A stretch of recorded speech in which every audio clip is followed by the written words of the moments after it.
Highness vessel samahan sa West Philippine Sea dumami pa nitong Marso. Detalye ng balita mula kay Edniel Paro sa RH52. Edniel, good morning.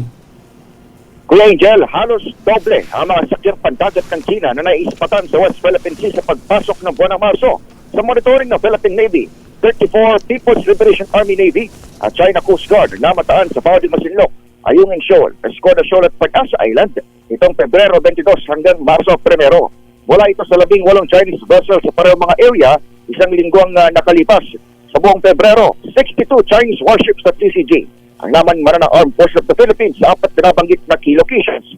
Kabilang dito ang mga nakikitang Chinese ships na tila nakabantay o nanonood sa mga maritime cooperative activity ng AFP at mga kaalyado sa loob ng economic zone ng bansa.